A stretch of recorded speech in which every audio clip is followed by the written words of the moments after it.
But during the cocktail hour, the fire alarms happened to go off.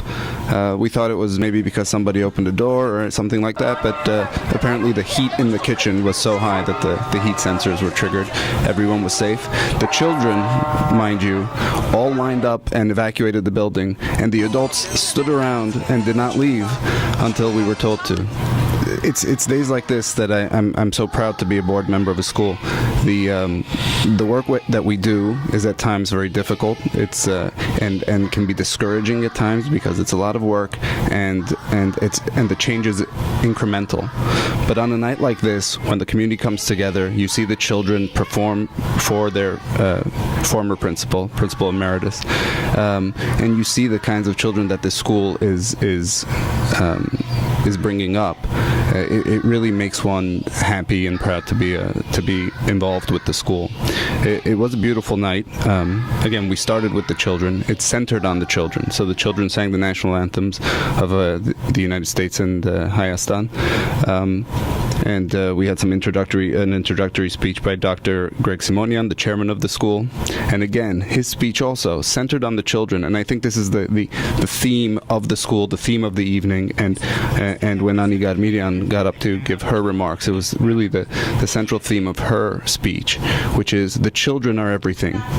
And we take our cues from the children. We don't tell them what to learn. We don't force feed them anything.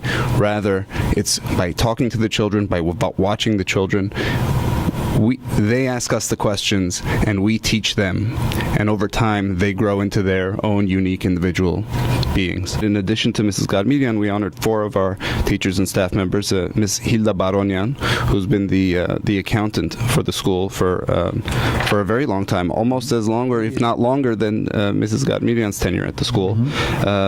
Also our nursery school teacher, Shake Katsemanyan, Silva Mesropian, who is now our interim Armenian language coordinator, Armenian curriculum coordinator, and Ms. Cheryl Giannone. It was really wonderful to see the outpouring of affection for these teachers. It's what they do that makes the school what it is today. As I said before, her message was that we have to let the children give us our cues as to how we're going to teach them.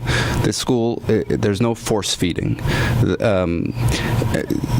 Her expertise is in bilingual education, and what she said that rang very true to me is that you don't force a language onto a child. It's not about learning your Ipenkim and memorizing poems and regurgitating. It's about living with that language. So it's about playing, imagining, arguing, doing everything that you would do in your life, but in both English and in Haida. That way, a child internalizes that, and then when it comes to other issues that we want our kids to learn about, cultural issues, their national identity, all of that comes with a foundation in thinking in our language and being ensconced in our culture. So none of it is force-fed, all of it comes organically.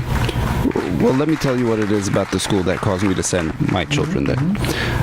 I was in Mrs. Garmiryan's office. We were discussing, I forget what it was, something about the building, some boring board topic. And my child wasn't at the school yet. He was too young.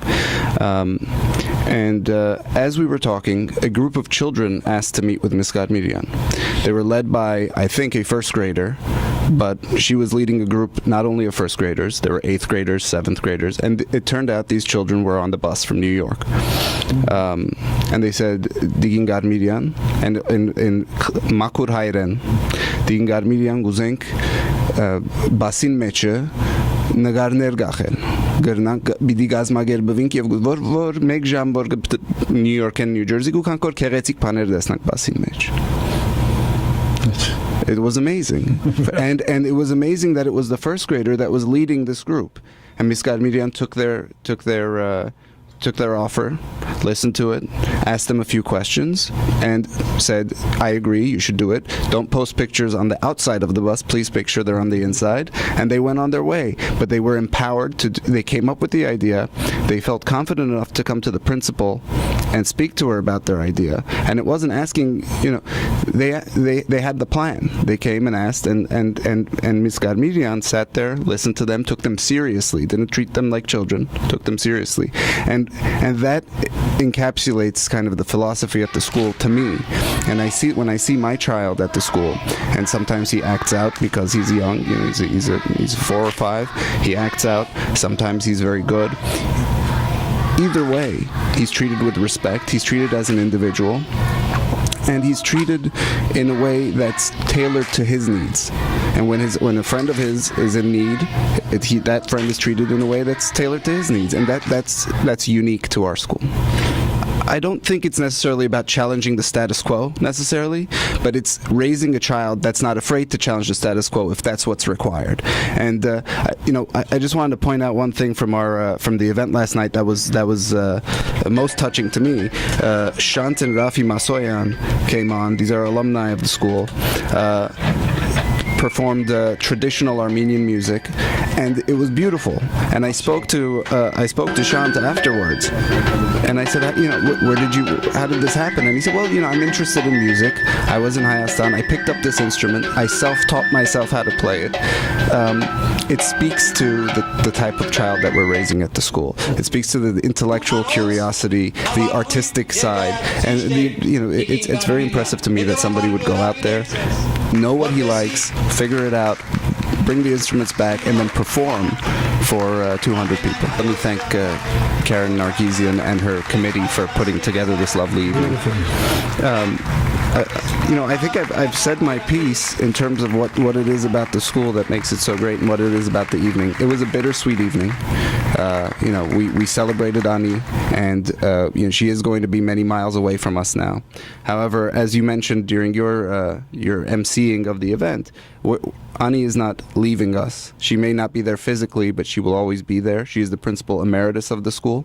She we hope will be taking a guiding hand in the Armenian language curriculum, and the school has been built over the past 14 years on this philosophy, and this is a foundation that can't just be washed away.